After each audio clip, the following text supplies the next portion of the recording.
Christmas Eve, 1945, a fire breaks out. Of the 11 people in the home, 5 do not make it out. But when the smoke clears, no remains are found. Today's story is a mystery that remains unsolved more than 75 years later. A twisted tale of tragedy, a perplexing disappearance, unanswered questions, and 2 parents who never gave up. Well, hello there. I'm Christina, and you're listening to History and Hearsay. Today's story is a mystery that I only recently learned about, but apparently this is a very well-known story, and I was just living under a rock somewhere. However, when I started researching old newspapers, I realized there's a lot of stuff that's left out of much of the reporting on this story, and I'm hoping that even if you've already heard this story before, you'll stick around because you might just learn some new details about this case that will challenge whatever your current theory is. I know that's what happened to me, so stay tuned to the very end because I'm going to be sharing with you guys my personal theories as well. George Sodder was born Giorgio Soddio in Italy in 1895. At the age of 13, he immigrated to the United States with his brother. And as soon as they were processed through Ellis Island, George's brother immediately returned to Italy. Why he returned will remain a mystery because George never spoke about his childhood. But what George did do was fully embrace American values and set about pursuing the American dream. He initially started out working on the railroads in Pennsylvania, but later moved to West Virginia where he found work as a truck driver. And this is where George met his wife Jennie and eventually started his own trucking company. George and Jennie chose to settle down in the town of Fayetteville, West Virginia, due in part to the large population of Italian immigrants in this area. The Sodders loved being able to be in a community that understood and celebrated their heritage. George and Jennie were warmly welcomed into the community, and they were very well liked and respected. By 1945, George's business was doing really well. Jennie was a stay-at-home mom to their 10 children. Yes, 10. 10. And they truly seemed like a big, happy family. The Second World War ended in September of that year, and the family was looking forward to their second oldest son, Joseph, who was 21 years old, returning home from serving in the war. This brings us to that fateful night, 1945. A 50-year-old George Sodder is celebrating Christmas Eve with his wife and children. Joseph had not yet returned from his service in the army, but their remaining 9 children were all gathered around opening presents. The oldest daughter, Marion, who was 17 at the time, had a job at a local dime store, which was the 1940s version of what we would now call a dollar store, and Marion had brought home presents for her siblings. Around 10 p.m. that night, George and Jennie were ready to go to bed. The 2 older boys, John, who was 23, and George Jr., who was 16, were both ready to go to bed as well. They had worked a hard day with their father at his trucking business. And so John and George Jr. head up to the attic where most of the children slept. But the younger children were having the best time playing with their toys that Marion had gotten them, and they begged their mother to let them stay up late. These children included the 2 youngest sons, 14-year-old Maurice and 10-year-old Louis, and 3 of the girls, Martha Lee, who was 12, Jennie, who was 8, and Betty, who was 6. 17-year-old Marion agreed to stay up and keep an eye on the younger children. She told her mom she would just sit on the couch and read a magazine and let them play. And so Jennie agreed to forget about the strict bedtime schedule and allow the children to stay up late.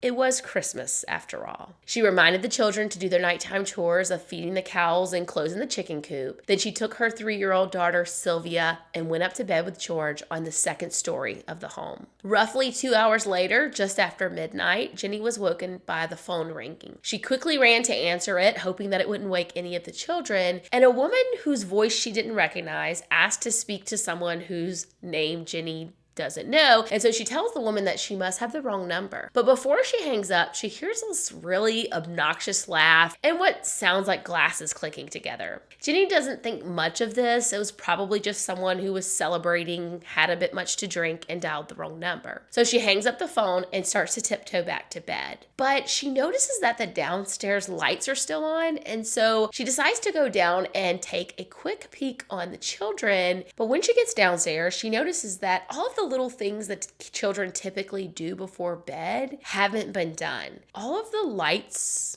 are left on, like I mentioned. The shades hadn't been drawn, and they had also left the front door unlocked. which was out of character for the children, but Jennie dismissed it, thinking that they had just forgotten in the excitement of the holiday, especially when she noticed that Marion had fallen asleep on the sofa in the living room. Marion was the one in charge of getting the younger kids to bed, so when Jennie saw that Marion was asleep on the couch, she just assumed that the other children must have gone up to the attic to go to bed and just totally forgot about doing their chores. So Jennie ran around like any mother would, quickly closing curtains, locked the front door, turned out the lights, and returned to bed. She had just begun to doze off when she heard a sharp, loud bang on the roof, and then what sounded like a rolling noise. She later said it sounded like a rubber ball hitting the roof and rolling down. After laying there listening for several minutes, there were no further sounds, and Jennie drifted off back to sleep. 30 minutes later, she woke up to smoke pouring into their bedroom. She quickly jumped out of bed and flung the door to the adjoining room open. It was filled with flames. Jennie started screaming and yelling for George to wake up. Her screams also woke Marion, who came running to their room, snatched up Sylvia, and ran outside with her. Jennie ran to the attic stairs to alert the other children, but at this point, the staircase was already engulfed in flames and she couldn't get up into the attic. So instead, she stood at the bottom of the stairs and yelled up for the remaining children to come. She said that she yelled and yelled. It must have felt like forever before John and George Jr., their hair singed from the flames, finally came stumbling down the stairs. While Jennie was yelling for the children, George ran outside in his bare feet with an empty bucket to fill at the water barrel, but when he got there, the barrel was frozen solid. By this time, Jennie and the 4 children we mentioned were all out of the house, but George realizes that 5 of his kids have still not yet made it out.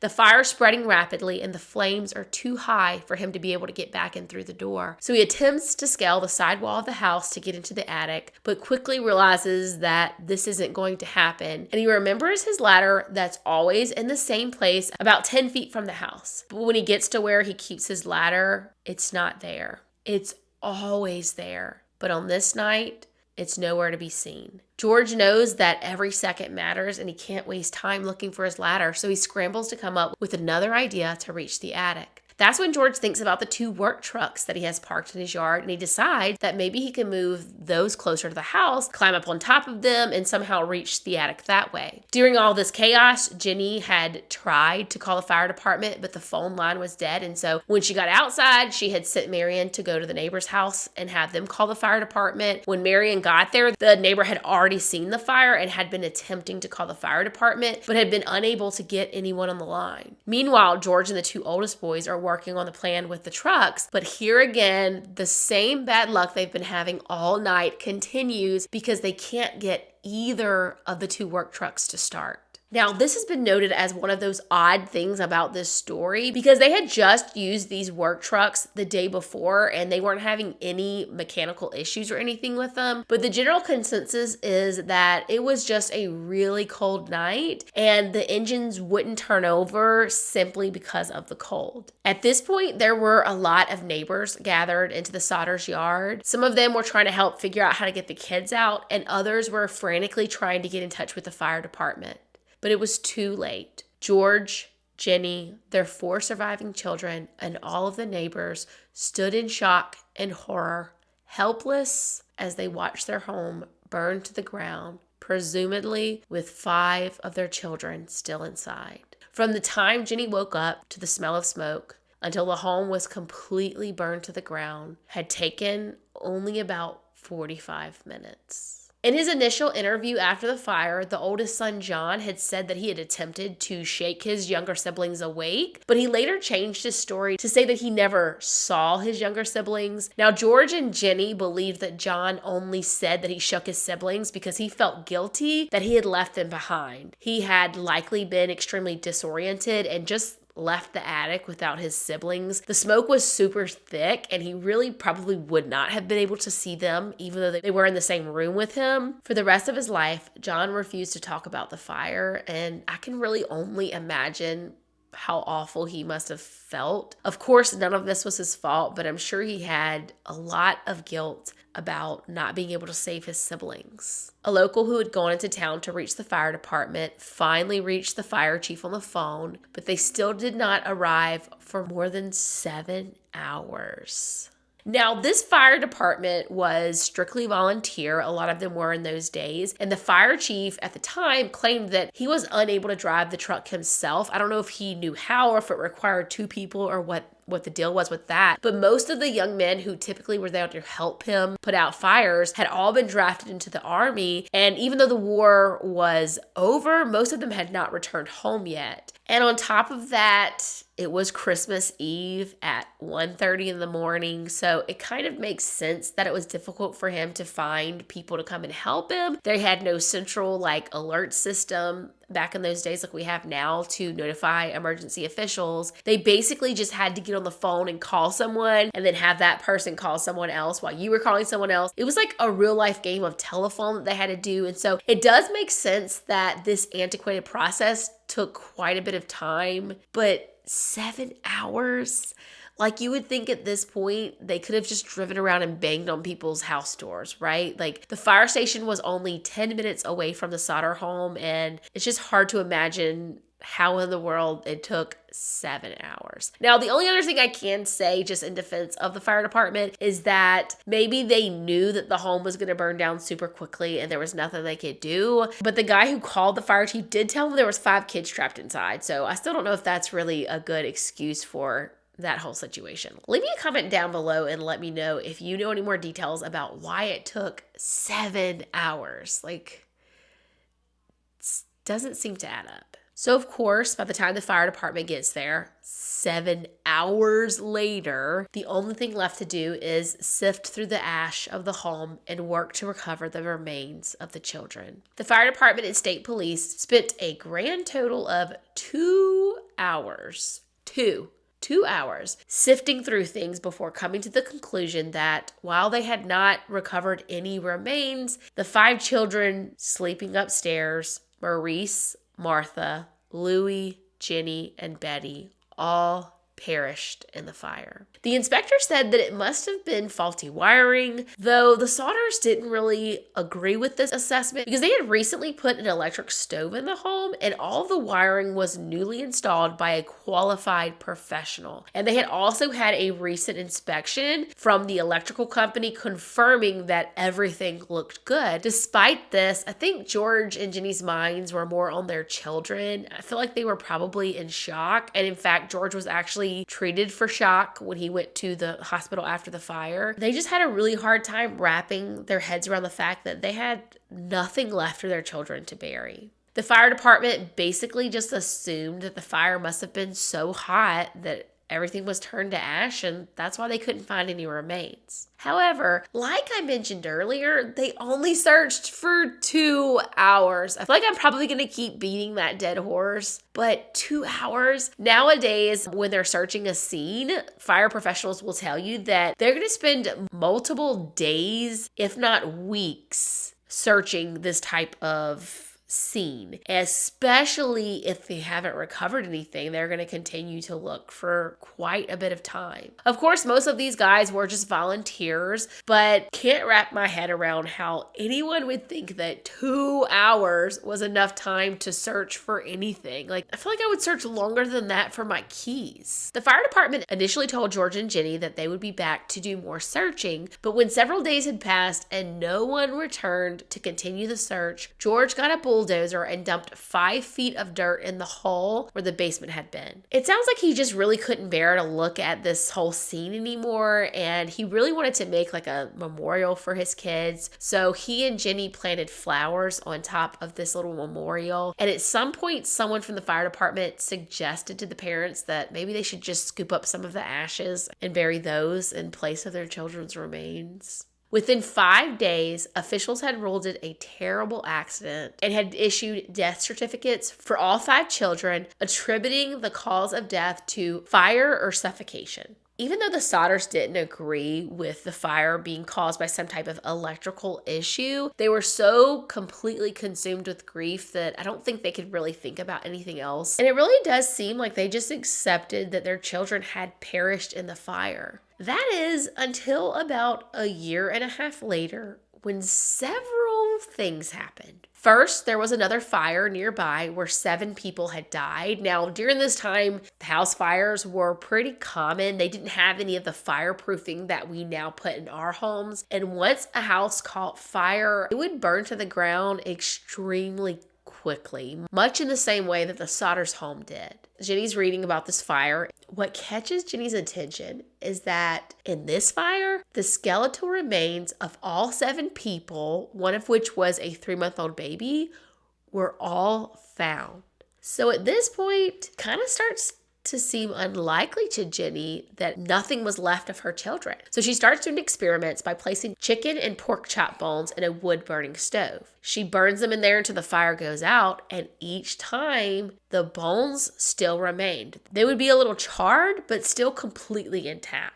In addition to the experiments that Jennie had conducted with the animal bones, she also found it odd that when they had initially gone through what was left of the house, there were remnants of several household appliances in the burned out basement, and these appliances were all still identifiable. How could you say a fire was so hot that it turned bones to ash, yet somehow a small appliance had survived that same fire? And then a few months later, about 2 years after the fire, George sees a photo in the newspaper from a school in New York, and one of the children looks so much like Betty that George is convinced it's her. So he drives all the way out to New York and goes to the school demanding to see the child. Of course, they won't let him. I mean, some random strange guy coming in there wanting to see a little kid, no, that's not gonna happen. So George returns home completely defeated. But at this point, both Jennie and George are fully convinced that their children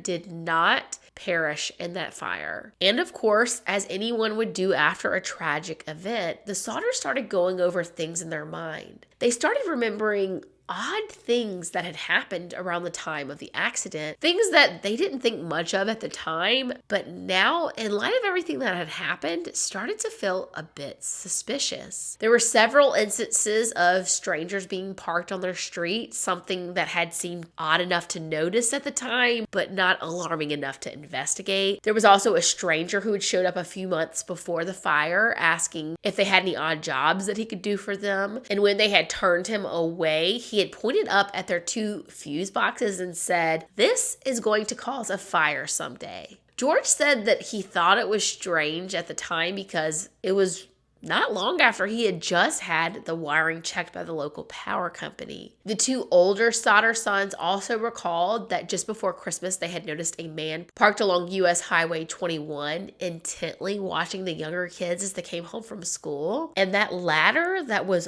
always leaning against the house and just so happened to not be there on the day of the fire. They had later found that ladder 75 feet from the house down in a ditch. Since they had never been satisfied with the answers the officials had previously given them, instead of going back to the fire department or the police, the Sodders decided to do their own investigation. This was their children, the most special thing to them. And there were just too many odd coincidences for them ever to be able to let this go. So they decided to go to the local crematorium to ask them questions about the cremation process, and the employees at the crematorium explained that cremated bodies are typically exposed to temperatures of up to 2,000 degrees Fahrenheit for 2 hours, and even then, bones or bone fragments are left behind.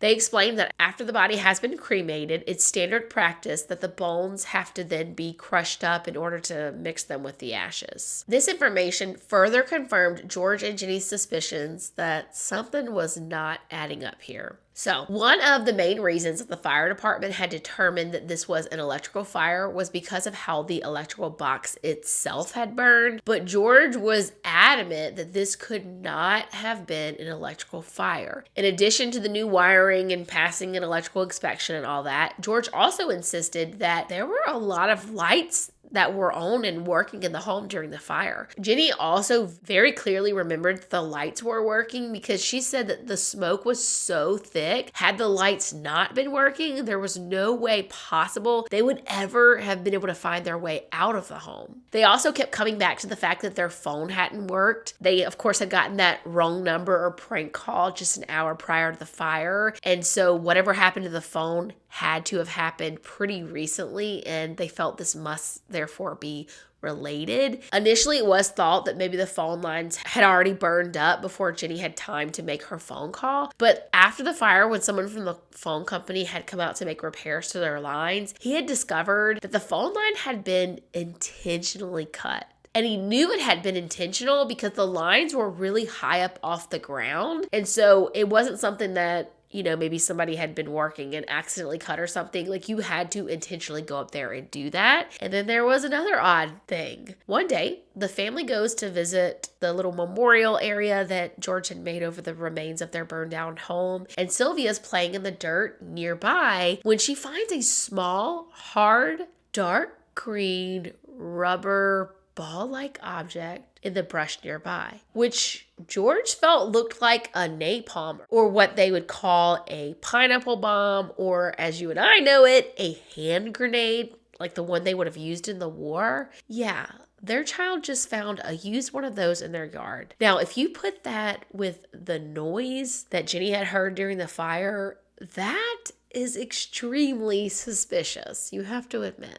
So, if we go back to the phone line situation, when the phone company comes out, determines that the phone lines had been cut intentionally and all of that, police decide to go ahead and investigate that situation a little bit further because they had also gotten a tip from a neighbor that they had seen a man who had been lurking near the home the night of the fire. Police are somehow able to find this man, and when they found him, he was in the possession of a block and tackle belonging to George Sodder. Now, this was a piece of equipment that George used for his trucking company. It's essentially a pulley system that he used for lifting heavy truck parts. And so this man is arrested for theft, and when he's questioned by police, he admits to the fact that he did steal this item from George's home on the night of the fire. However, he denies having anything to do with the fire, but ends up admitting that he had cut what he thought were the electrical lines. There was a string of other thefts in the area around that same time, but none of them had had their phone or electrical lines cut. And so over the years, many people have theorized that while this guy was actually a thief, maybe he copped up to having cut the phone lines when he didn't really do it. I'm not sure why he would admit to something like this he didn't do unless this was some big conspiracy and he was covering for someone else. That part does feel like a little bit of a stretch to me, but that is one of the theories out there, which you'll see why a little bit later. Now, the only reason I could personally think of why you would try to go to the trouble of cutting the electrical line would be if you were trying to turn out some sort of outside lights so people wouldn't see you when you were sneaking around their home stealing stuff. But I don't know, did they even have outside lights in the 1940s? I guess they would have. I don't know. I didn't research that part. If there were lights outside and he cut the wrong line, would he have noticed that the lights didn't go out? I feel like we're missing something here. It just feels odd, but it's a big puzzle piece for a lot of people, so I want to make sure I included it. But what I do find interesting is what I mentioned earlier about the phone lines being cut really high up. So maybe this explains why George's ladder wasn't in the place he normally left it. I've not heard anyone else make that theory, but those two pieces of the puzzle seem to fit together for me. Like, it would make perfect sense that someone used his ladder to cut the lines and then toss the ladder aside. It would be interesting to know how far those phone lines were from the house. So because they did not believe that their children had perished in the fire, George and Jennie's biggest theory is that someone had kidnapped their children. And so in 1947, George and Jennie sent a letter to the FBI for help. They did receive a reply back from the FBI director, J. Edgar Hoover. He said, "Although I would like to be of service, the matter related appears to be of local character and does not come within the investigative jurisdiction of this bureau." However, Hoover did let the local authorities know that his agents were available to assist them if they wished. Sadly, the Fayetteville police and fire departments declined the offer. Every several years, George and Jennie would write the FBI again, and every time they got this same basic reply. The FBI would not take over this case as they didn't see it to be their jurisdiction, but they were willing to work with the local authorities as long as they got their permission, which they never received. Over the next few years, the tips and leads continued to come in, and George would follow each and every one, sometimes traveling cross-country to follow a lead. So during all of this time, George and Jennie really have just been racking their brain to figure out who could have possibly had a motive to burn their house down and kidnap their children. They're thinking maybe it was the same person who had cut their phone lines. Maybe they were attempting to keep the family from being able to call for help. This seemed to be the only logical explanation given the lack of remains. But who would have done something like this? And what could their motive possibly have been? Earlier, when I said that George and Jennie were well liked in the community, what I didn't mention is that while most of the community liked the family, there were some people who had a real issue with George. You see, over the years, George had started kind of rubbing people the wrong way and making a few enemies. With everything going on in politics in the Second World War, tensions were high and George was very vocal about his political beliefs. And he would often get into verbal altercations with others in the Italian community. The main topic of contention between George and the other members of his community was Italian dictator Benito Mussolini. George was not a fan, and he let everyone know. As you probably know, Mussolini was the Italian dictator who became known as the father of fascism. Mussolini was one of those leaders who invoked extreme emotions in people. There really was no middle ground when it came to this guy. You either loved him or you hated him. Officials thought it was a bit of a stretch, but when it came to motive, George's outspoken political beliefs were really the only thing the Sodders could think of. Maybe he had made someone so angry that they really wanted to hurt him. And worse than taking his life was to tear his family apart. This is why they started to think maybe the Mafia was involved. If it was the Mafia, then it wouldn't be as big of a stretch that they had somehow taken 5 children without anyone knowing. They had so many connections, all of this thing. And it certainly wasn't unheard of for the Mafia to want to silence someone who was saying something that they didn't agree with. This has also been reported as one of the reasons that the family did so much investigation on their own. Not only were they unhappy with the results the police were getting, or lack of results the police were getting, but they also at certain points were kind of fearful that if the Mafia was involved and they found out they were going to the police with certain things, I mean, this is a whole other can of worms. For me, though, the biggest issue with this theory is that if it was the Mafia, I feel like they would have just taken him out had they not been happy with the things he was saying. You can't talk if you're dead, right? Like that would have really been a lot simpler and easier for the Mafia. I don't know. You guys let me know what you think in the comments below.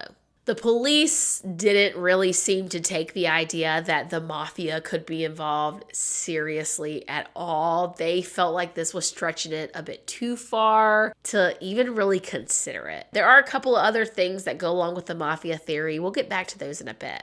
Now, when it comes to individuals who might have an issue with George, there was one man who came to mind first, and that was Lorenzo Janulato. Prior to starting his own business, George had worked at Janulato's construction company, and the Janulato family were a big supporter of Mussolini. And Lorenzo was one of those people that George frequently got into political arguments with. In addition to his construction company, Lorenzo had his hands in several other businesses, and he also worked at the local bank. The same bank where George and Jennie had taken out the mortgage for their home. Now, one very odd thing that many people will point out here is that Lorenzo was listed as a beneficiary on their loan. The clause said that if their home were to be destroyed by fire or other natural disaster, the money would go to Forenzo, which seems really odd and like an extreme conflict of interest because normally a bank would have themselves as a beneficiary or the actual homeowner. It would never be a single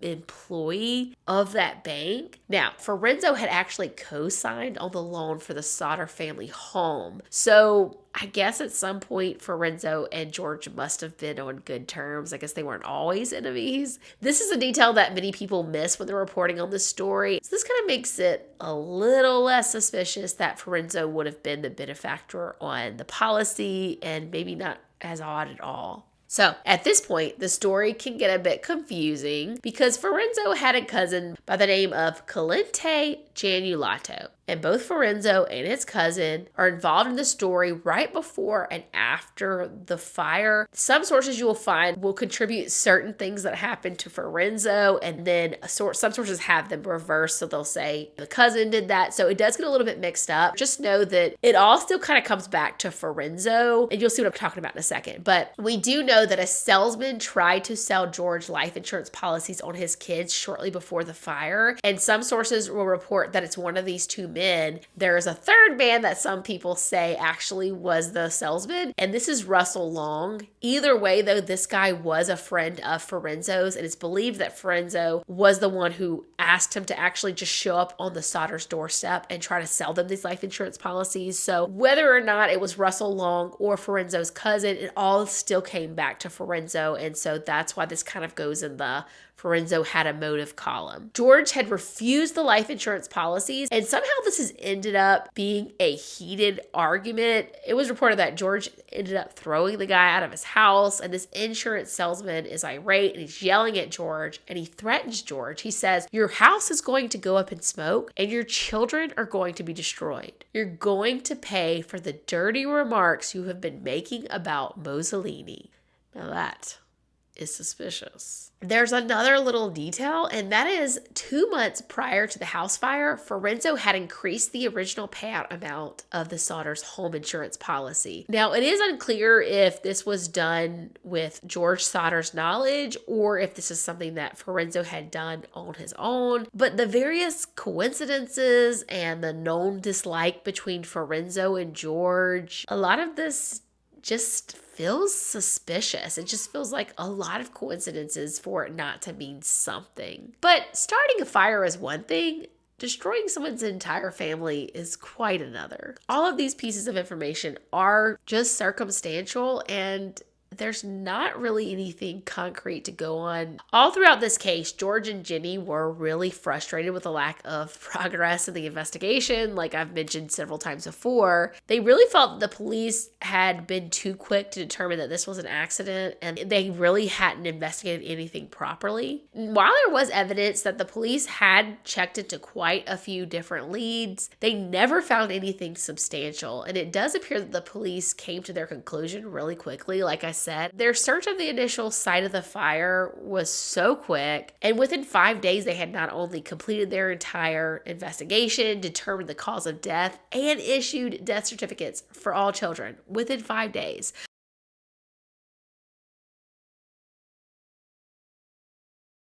You don't even have any remains, and you've made all these determinations and basically closed the case in less than a week.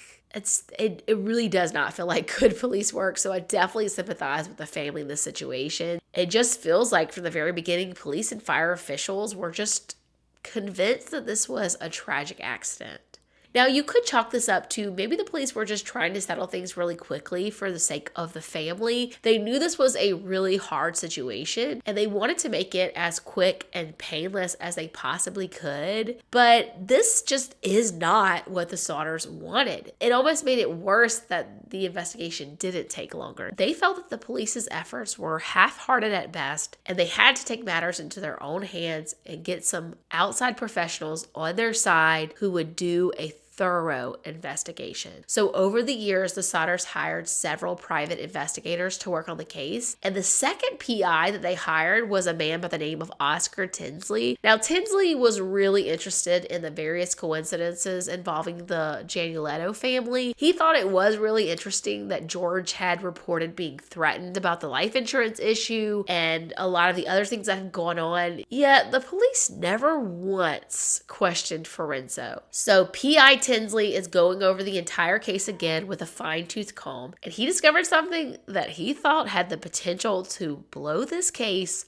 wide open. And this is involving the Coroners Inquest that took place very early on in the investigation. So a Coroners Inquest is where you have 12 people who are placed on a jury, and the coroner will then walk them through all of the evidence that the officials have found in regards to the remains of the person. And so then this jury essentially gets to decide whether or not the cause of death was accidental or if there was some foul play involved that would require additional investigation. Now, Oscar challenged, how is it possible that they even had a coroner's inquest at all when there were never any remains found in the first place? So what evidence would the coroner even have been presenting to these jurors? And to make this whole thing really suspicious, Tinsley discovered that one of the 12 people on that jury was none other than Calente Janulato. Now, either this was an extremely small town or that's one odd coincidence right there. And of course, as we mentioned earlier, the jury had determined the cause and manner of death for the 5 children was accidental without any evidence. How can you tell me you could have done that with no bodies? I really wish that there were records we could find on exactly what was presented to this jury. I'd be really curious to have that information. In addition to this bombshell piece of evidence, Oscar was also able to find out that the fire chief had ended up telling someone that he had found remains at the scene, but that he had buried them. Now, there are conflicting details on whether he told this to a priest or if someone overheard this random conversation he was having with a friend. But regardless, the fire chief told this person that he had found a heart and he had buried it in a box. So they go out to the scene of the fire. They get him to show him where this box is. They dig it up, and inside the box is what appears to be a rotting organ. Now, this organ appears to be a little too fresh to be from the initial fire, and there are no signs of scorching on it. And also, isn't this the same guy who literally told the family that the fire was so hot it burned up all their bones and turned them into ash? Now he's trying to say he found a heart. So they send the organ off to the lab, and it comes back that it's a beef liver, like just the kind you can go buy at the butcher shop or the grocery store. Now, some people have theorized that maybe the fire chief was just hoping that he could give the family some sense of closure. He realized they couldn't let this go. They were going on, and they just were driving themselves crazy. And so he did this out of the kindness of his heart to give them peace after their years of searching. I don't think I buy that. Other people think that this is evidence that there was some kind of conspiracy going on here, either between the fire investigators and the police. Maybe they were all working with the Mafia. Maybe the Janulato family was all involved with the police. They were big businessmen in the area. Like, it's this whole big conspiracy. Who knows? I mean, there are so many pieces here. I could definitely see that theory being viable in some ways, but a lot of the conclusions are a bit of a stretch. While you have these coincidences that just don't seem possible, most of the time the conclusions from those coincidences still requires us to kind of make quite a stretch to get there. I don't know. I mean, I feel like this fire chief had to know that these parents were going to send this beef liver off for testing and find out that it was a beef liver. Like, oh, well, that's it then. Our kids really did die in the fire. There's a beef liver sitting here that wasn't even cooked. This theory just doesn't hold much water in my book. None of it adds up. So several years go by, and the family had never rebuilt. So George finally decides to dig around on his property, and he ends up discovering bones, which he then sends to the Smithsonian Research Lab to have tested. So the Smithsonian confirms that they are in fact human bones. The bones are identified as the human vertebrae from a male between the ages of 16 and 24. Now, if these bones were in fact from one of the Sodder children, the only child it could possibly have been would have been the 14-year-old son, Maurice. Some sources say that it's possible that your bones can mature at a faster rate. And for Maurice, that would have only needed to be like 2 years faster than the average to fit him into that range. However, there are other sources who say it's very unlikely that these bones would have belonged to a 14-year-old. The report was really for like a mature 16 or older. And for those who say there's no possible way this was any of the Sodder children, another piece of evidence they used to support that is that there was no evidence of charring on these bones. These bones were never in a fire. So for these to have been one of the Sodder children, it would have had to mean that Maurice was removed from the home, killed, and that his bones were left there. Also, he would have had to have very mature bones for his age. And so there's a lot of like stretches again that we have to make with this. And so most professionals now do not believe that those bones belong to any of the Sodder children. What they do think happened is that these bones were there prior to the Sodder family building the house. It could have been someone who was buried years prior. There are reports of like cemeteries that have been moved in different areas back in those days and a body had gotten left behind. And that is actually what the official report from the Smithsonian actually concluded. They said that the bones were most likely in the supply of dirt that George had used to fill in the basement to create the memorial for his children. The Sodders took this report as evidence that the bones were, in fact, not from their children, and they set about continuing on their search. At this point, they attempted to enlist the public's help in their search, and so they put up this big billboard with a reward for $5,000, which they quickly increased to $10,000, which you can imagine was a pretty large sum of money back in that time. And putting up this reward worked. People started coming forward with new evidence. A woman by the name of Ida Crutchfield came forward saying that at the time of the fire, she ran a motel in Charleston, West Virginia, which was about 60 miles from the Sodders' home. And she claims that she had seen 4 of the children with 4 adults. It was 2 men and 2 women. And she said that all of the adults were of Italian descent and they were all speaking Italian to each other. She said that when she had noticed these 8 people, that something struck her really odd about the group. And so she had tried to speak to the children, but that the adults had stepped in really quickly and shut her down. They would not allow her to speak to the children. Now, this was 7 years after the incident, but the reason that Ida claims she remembered this is just because it always kind of struck her as odd. And she had thought at the time that maybe these were children who had been abducted. Of course, she didn't know about the Sodder children situation at the time. And so it wasn't like she was going to go to the police and be like, yeah, these people were renting a room in my motel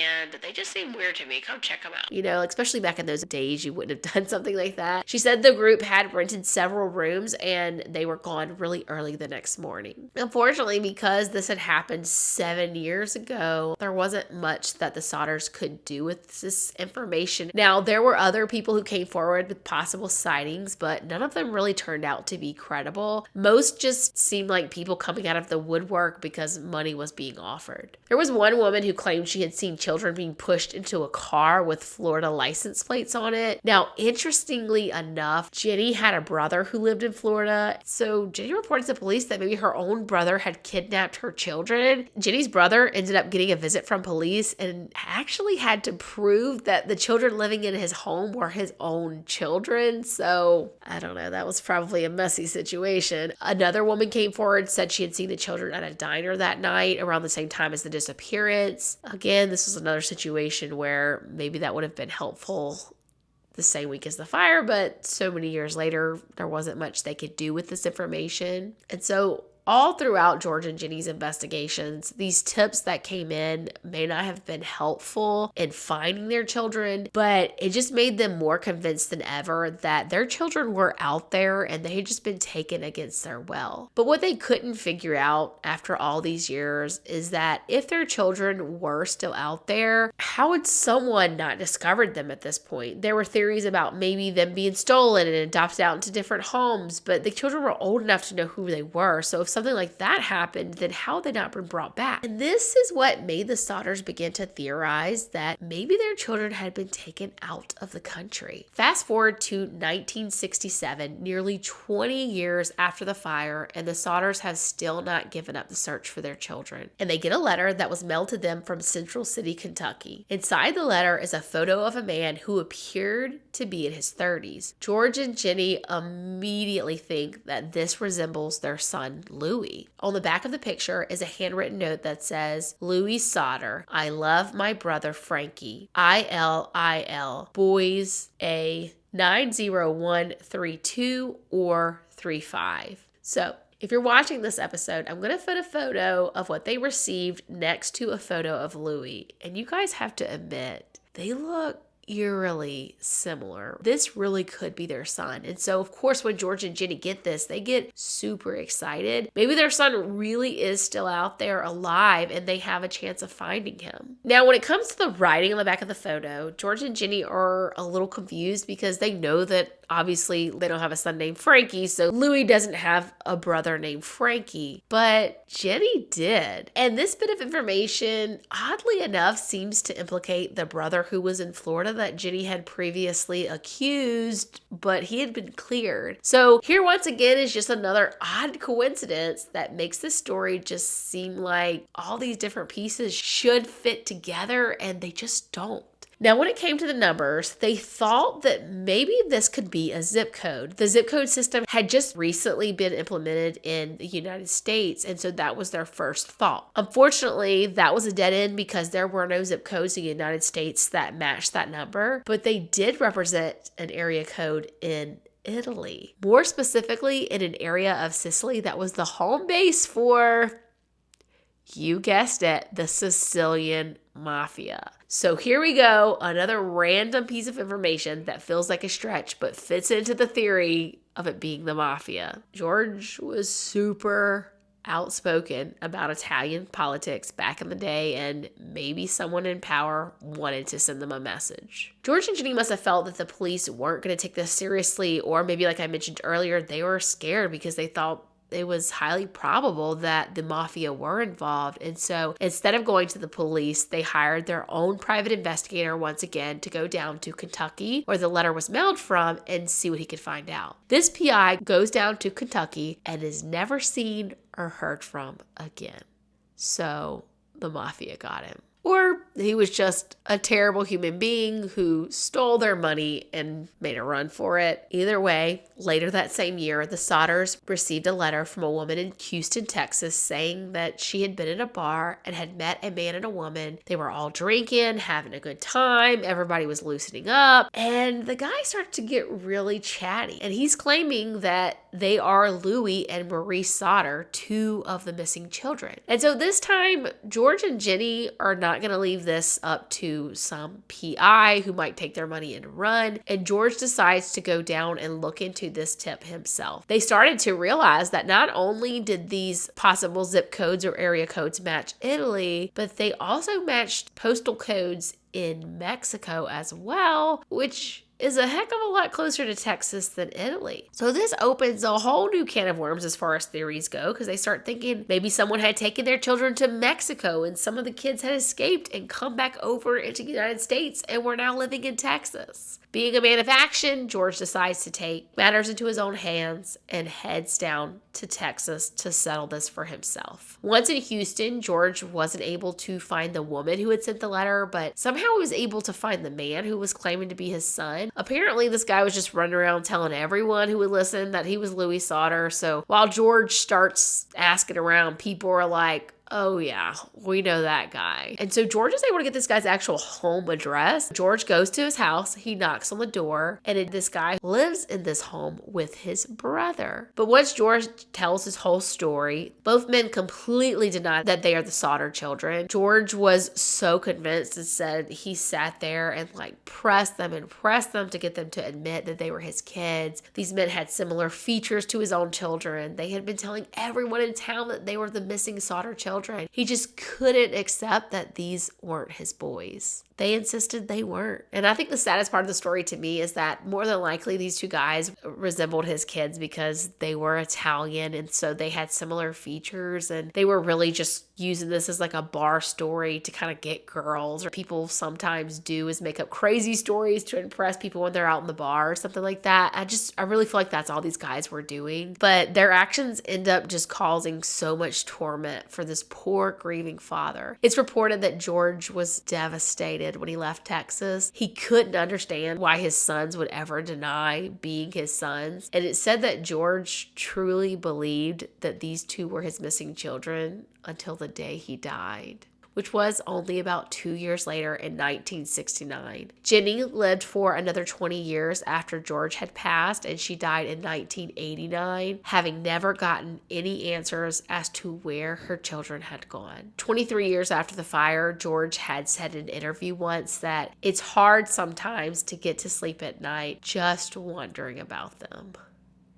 The surviving children promised their parents to continue on the search until only one was left. The youngest of the Sodder children, Sylvia, who was only 3 years old at the time of the fire, passed away in April of 2021 at the age of 79, passing the torch to her daughter, who now promises to continue the family's search for answers.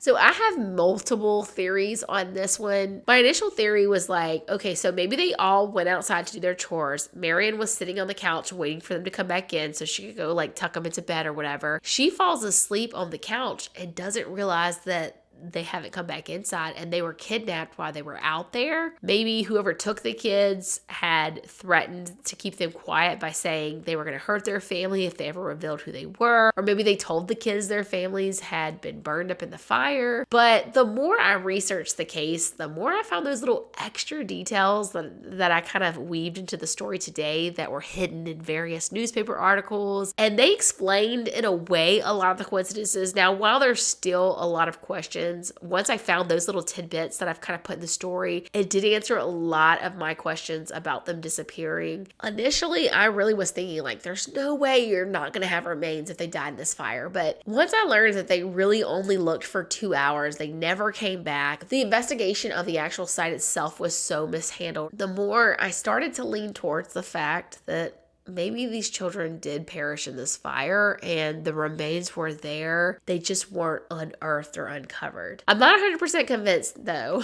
I get the whole angle of people thinking that this was some type of cover up because it's really hard to imagine and understand how a fire department and state police didn't conduct a more thorough investigation. But then I found an article done by a woman by the name of Stacey Horn, which I'm going to link for you guys down below. But she actually interviewed several people who were directly involved in this case, including Sylvia Sodder while she was still alive, and several retired police officers and stuff from that area. And the general consensus is that local authorities really thought the family was in full agreement with this being an accident. And so they were truly trying to just close this case as quickly as possible for the benefit of this family. Now, obviously, at first glance, again, this case does reek of police and fire not doing their jobs properly, but the claim from those who were involved in it is that it truly was an open and shut case, and the family didn't raise any of these various concerns about it being foul play until about a year and a half to 2 years after the fire, when they started uncovering this new evidence. But by that time, the scene again had already been completely compromised, mostly because of George Sodder himself. This poor guy really was trying to just make a memorial for his children, but chances are there was a lot of evidence that was covered up in that process. Again, I do think the police could have done a better job of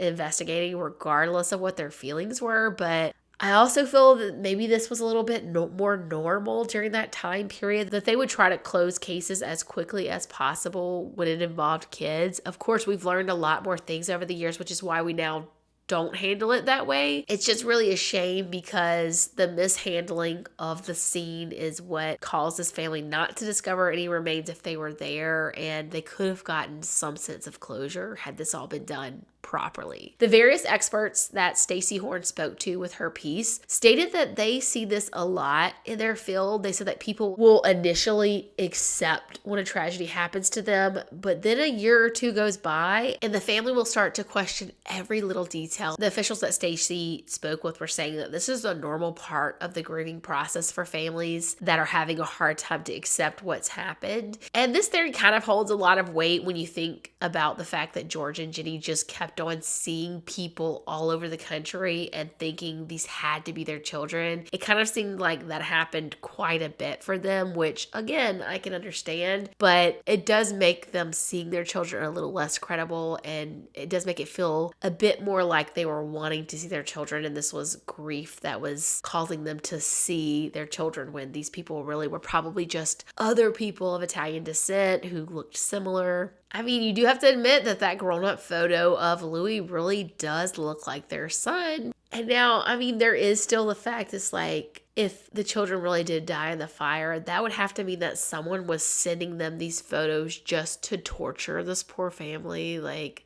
I don't know who would do that or why they would do that, but man, that's just a terrible thought itself. Some fire professionals have also pointed out that while the home did burn down in only 45 minutes, the actual coals continued to burn throughout the entire night. So by the time the fire department had gotten there, the fire hadn't been, a 45-minute fire. It had been going on for at least 8 hours. Now, it's also reported that the Sodders had a bunch of actual coal stored in their basement, which would mean that the fire would have burned much hotter and much longer than it would have had it only been wood from the house. Another thing that Stacey Horn uncovered is that there were 4 different people who later came out and claimed that they did find remains at the scene, but none of that was ever reported to the family. And so this piece of information actually just adds another layer of confusion and odd coincidences that are puzzling and takes you back to the side of, was this some kind of conspiracy? And that's the thing that really stops me from feeling like I can say 100% yes, these kids passed away in this fire. Like, I really do feel like they did at this point, but I can't say 100% just because of the sheer amount of coincidences. And if these children did die in this fire, it just seems cruel how many coincidences there are out there.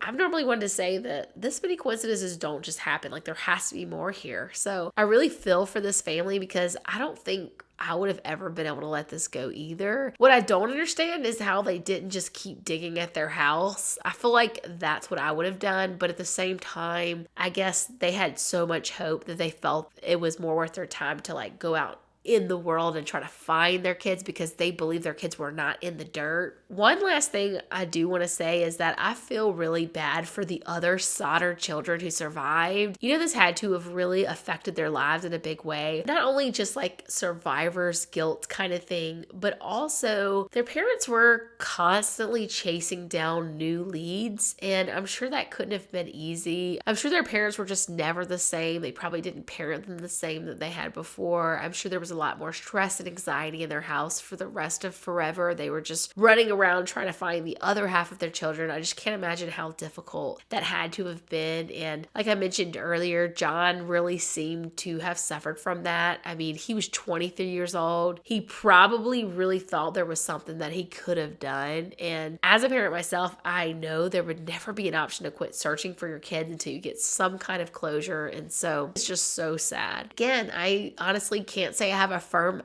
opinion on what happened in this case. I would love to hear what your theories on this case are. It was really hard to stop searching. This case is just begging to be solved, but it's almost 80 years ago now. I just don't know how this would ever be solved. Some people have suggested DNA for the grandchildren of the Sodders who are currently alive, but then it's like, unless you find remains on that original property, there's nothing to compare them to.